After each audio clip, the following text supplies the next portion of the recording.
came up with one last thing. It'll be quick. I promise you. We talked a little about this in class already, and that is areas of the normal distribution.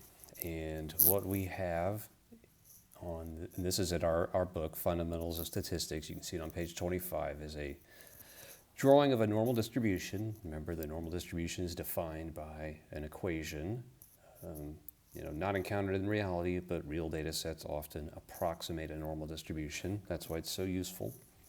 So here we have a normal distribution, and it's labeled here as 0, and that's right in the middle.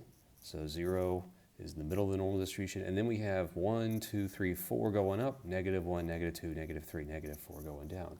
Those are z-score units, or standard deviations. So right here at +1, that's 1 standard deviation above the mean. +2 is 2 standard deviations above the mean, and so on. -1's 1 standard deviation below the mean, -2, -3. And as we just said, what is a z-score?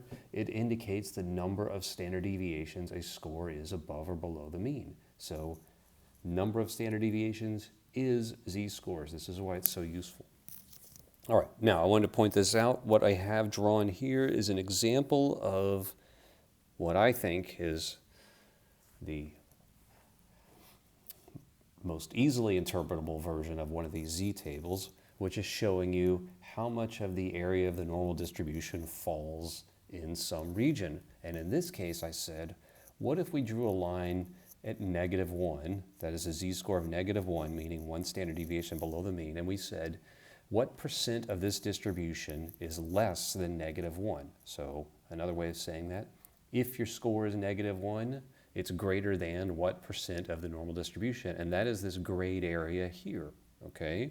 So starting at -infinity, because remember the normal distribution theoretically goes on forever in both directions, but obviously scores are so improbable there, hard to even understand. Almost everything is between plus and minus 3 standard deviations. But starting at -infinity and going all the way up, what percent of the distribution is in there? And the answer is 0.1587 or 15.87. This is in a decimal basis, 0 to 1. So 0.1587 or 15.87, or about 16%. About 16% of the total area in a normal distribution is less than -1, less than a score that equates to a z of -1 or 1 standard deviation below the mean.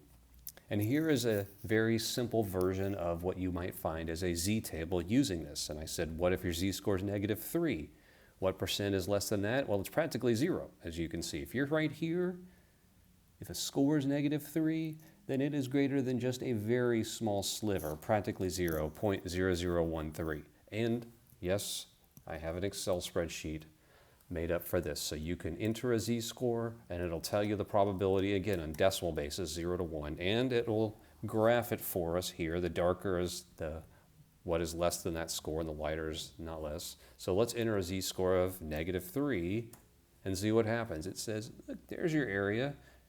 -3 is greater than that little sliver, and it is 0.0013, or less than 1%, very small. I can enter -2. What percent of the normal distribution is less than a -2 or 2 standard deviations below the mean? And it's a small percent. It's 0.022. That's about 2.2%. If you slide that decimal place over. -1, we already saw. It's about 16%. What about 0? If your z-score is 0, that means your score is exactly at the mean. That's dividing it in half. That's greater than half the scores and less than half the scores, and that's why the probability less than z is 0.5. In fact, I should label it like that. Probability less than z is 0.5, okay, or 50%. What if your z is +1? Now you're way up here.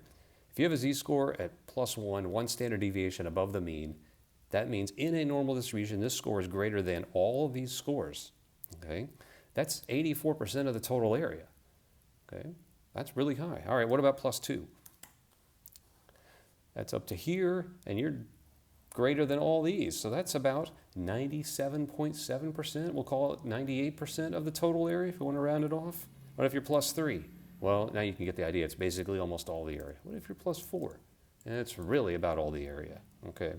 But again, it goes on forever in each direction. It just gets so unbelievably improbable beyond plus and minus 3. all right? So what? So what? Well, I just want to point you out that these are the z-scores we just talked about. When you talk about number of standard deviations above or below the mean, you're using the z-score metric that we just learned. And this is important to understanding areas of a normal distribution. This tells us how high our lowest score is. Now I know a z-score of -1 is greater than 16% of the scores about. Okay, so it's not that high. Z-score of 0, greater than 50% of the scores. Dead in the middle, and that's what this table is right here for you.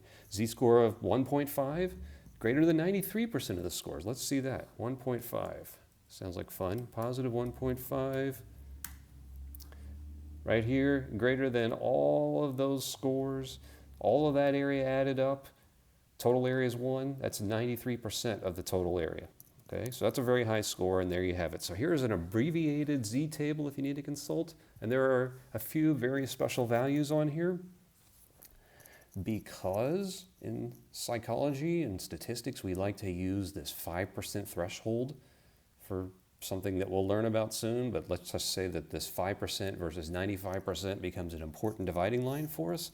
It's nice to know where the bottom 5% of scores are, the top 5%, or the middle 95%. So let's take the bottom 5%. If I plug in negative 1.65, and that's a rounded number. It really should be like, well, I can tell you exactly what it should be. It should be negative 1.645 to add another digit, so I guess why not? There we go. At negative 1.645, that scores down here. That divides the distribution into the bottom 5% and the top 95%. That's useful to us. That's why I put that one on the table here. Notice it's at the 5% mark. What about positive version of that? Positive 1.645. That divides it into the bottom 95 and the upper 5%, and that's why this probability value is 0.95, and there you see it there. So this negative 1.65, again, rounding 2 digits, positive 1.65, they separate the lower 5% from the upper 95, and they separate the upper 5% from the lower 95. That's going to be useful to us. The other one that's useful is the middle 95%. Where you have the upper and lower 2.5% separated. So we need that. So let's do the lower 2.5%, 1.96. That's right down here. That's a very small percent. That's only 2.5% of the total area. Do you see that? 0.024998, around 2.5%. Okay, that's on the table right here. Negative 1.96, the bottom 2.5%. And then if we do the positive 1.96, that's the upper 2.5% of the total area and the lower 97.5%. Okay? Now the reason why that's important is going to come up later on, but basically if you use both of those values and chop off the lower 2.5 and the upper 2.5, what you have in the middle is 95%. So again, this 95% versus 5% thing is going to become very useful to us in a lot of our statistical tests. But for right now, I just want you to focus on understanding, hey, it's a z-score. It's the number of standard deviations above or below the mean. And in a normal distribution, I can see how that equates to what percent of the distribution. So a z-score of positive 1.96 is greater than 97.5% of the scores, okay? And less than 2.5%, all right? So that's what I want you to be able to get out of this data set or by looking at this table. And like I said, on this table, since we use that 95% versus 5% thing so much, it ends up boiling down to just these values right here, plus and minus negative 1.96, well, these values here and here, and plus and minus negative 1.65. But we will pick up more of that later, and you can bet there will be another spreadsheet for that. All right, that's it. Hope you enjoyed it and learned a lot. See you soon.